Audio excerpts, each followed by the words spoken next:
Si no se enteró, aquí se lo contamos.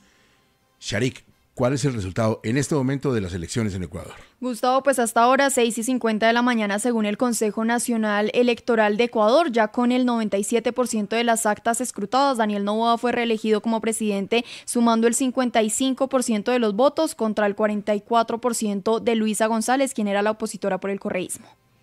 Ese es el resultado de unas elecciones que deberán tener algún tipo de efecto en Colombia y la cercanía de un gobierno anterior que hoy no se da, porque pues el señor Noboa no es nada cercano al presidente Petro. ¿Qué va a pasar con nosotros, Cristo?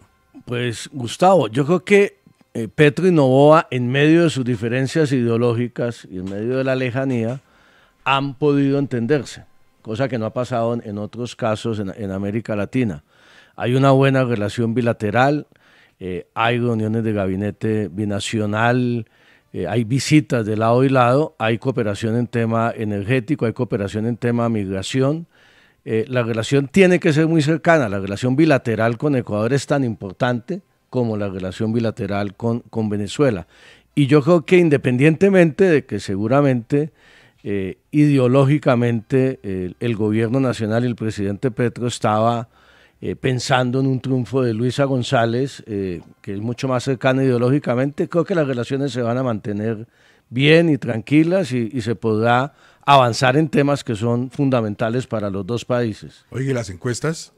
Bueno, además de Luisa González, las otras grandes derrotadas son las encuestas. Mire, Gustavo, entre 10 y 12 encuestas de promedio daban o ganador al uno o al otro por 0,5, por 1%, máximo el margen era de 2%, y resulta que la candidata Luisa González se quedó con los mismos votos que había obtenido en la primera vuelta presidencial. Eso es lo que ha generado además algunas sospechas y dudas y denuncias de fraude, pero pues la ventaja de más de 10 puntos es contundente, y las encuestas sí no le pegaron para nada.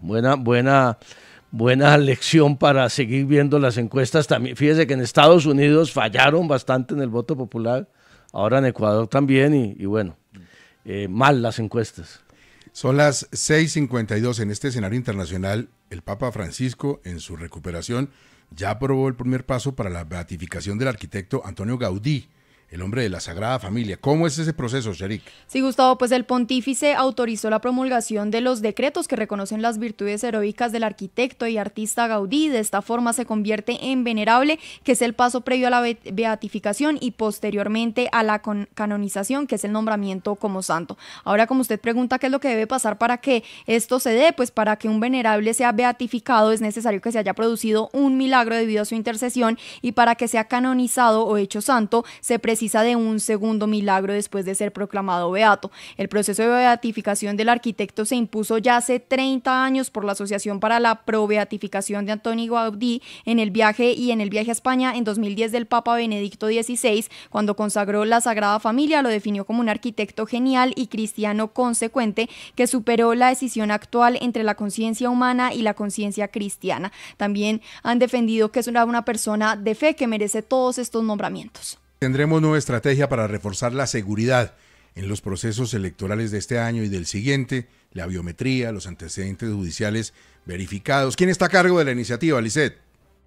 Está a cargo de la Registraduría Nacional y la Policía, que anunciaron la implementación en las últimas horas de un sistema conjunto de seguridad tecnológica para brindar los procesos electorales del 2025 y el 2026. Esta iniciativa contempla la integración de la validación biométrica facial con la base de antecedentes judiciales para anticipar riesgos y fortalecer la ciberseguridad del sistema electoral colombiano. El registrador nacional, Hernán Penagos, dijo que esta alianza representa un avance significativo en el proceso democrático. Hay que trabajar de manera articulada, porque la confianza de los ciudadanos, la imagen favorable es un tesoro que hay que guardar. El año entrante hay elecciones y se va a elegir un nuevo Congreso y se va a elegir un nuevo presidente de Colombia, y no porque lo dice el registrador, porque lo dice la Constitución política de este país. Pero hay que trabajar en la percepción, hay que enviarle el mensaje claro a la ciudadanía de que el año entrante habrá unas elecciones íntegras y transparentes.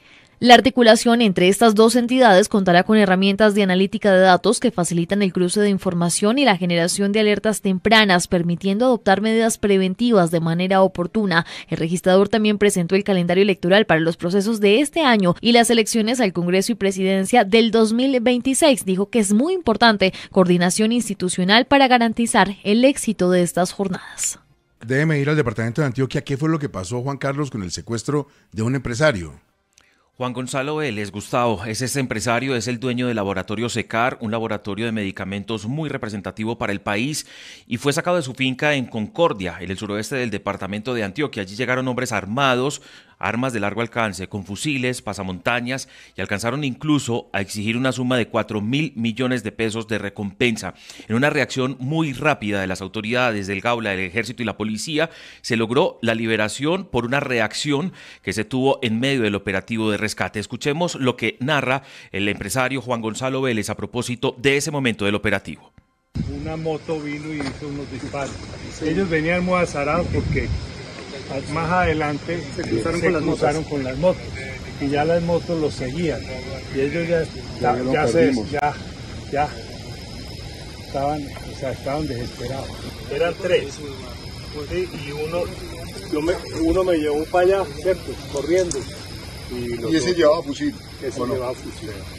3 hombres con fusiles lograron escapar de esta situación. La gobernación de Antioquia lo que ha anunciado es una recompensa de hasta 200 millones de pesos para quien permita dar con el paradero de los responsables de este secuestro, que aunque no se ha mencionado ningún tipo de estructura armada ilegal, allá hay una presencia importante de la subestructura de Edwin Román Velázquez Valle del Clan del Golfo, a quien podría estar atribuyéndose este hecho también de violencia, el secuestro de este empresario, que por fortuna duró poco tiempo. Juan Carlos, gracias. Vamos al Valle del Cauca. Desde una cárcel se habría dado, como tristemente suele suceder en nuestro país, la orden de secuestro contra 2 hermanos. Los rescató el Gaula, hubo 5 capturados. Myron, ¿qué se sabe de los autores del secuestro?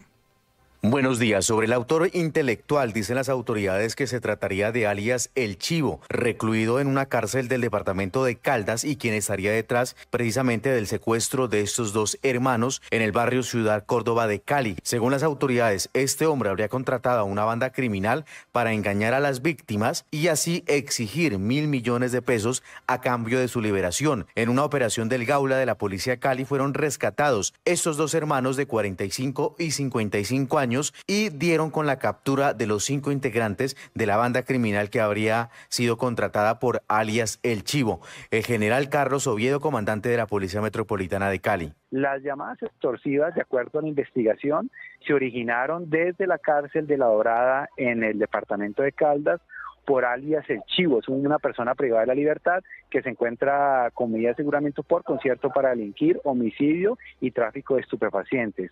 Desde allí habría contactado a integrantes de un grupo de delincuencia común organizada a través de un outsourcing criminal para realizar este secuestro. Según las autoridades, estos 2 hermanos eran del departamento del Huila y mediante engaños para la realización de un falso negocio, pues llegaron hasta el sur de la ciudad y allí fueron secuestrados. Ahora las 5 personas capturadas deberán responder por los delitos de secuestro extorsivo y porte ilegal de armas de fuego y alias El Chivo deberá enfrentar otro proceso judicial. Myron, gracias. Martín, ¿cuál es la preocupación de las autoridades en el Atlántico con el ELN? Pues Gustavo, unos videos que están circulando donde presuntamente el ELN lanza amenazas contra las bandas delincuenciales que actúan en el departamento y dicen en ese video que tienen presencia en varios municipios del Atlántico, Suán, Campo de la Cruz, Ponedera, Palmar, Santo Tomás, entre otros. Pues esto ha generado preocupación. Alejandro Blanco, politólogo de la Universidad Libre, que dice que esta situación podría incluso aumentar la violencia que ya afecta al Atlántico. El ELN no tiene presencia de manera fuerte en cuanto a sus estructuras militares en el departamento del Atlántico, lo cual esta supuesta presencia aumentaría los niveles de violencia en Barranquilla y en el área metropolitana, lo que generaría aún más temor en la ciudadanía. En todo caso, recordemos que el ELN se atribuyó un ataque a estaciones de policía en Barranquilla en el 2018 que dejaron 6 uniformados muertos y 40 heridos. También en este momento los grupos al margen de la ley han planteado al gobierno nacional a través de una comunicación un supuesto diálogo en Barranquilla.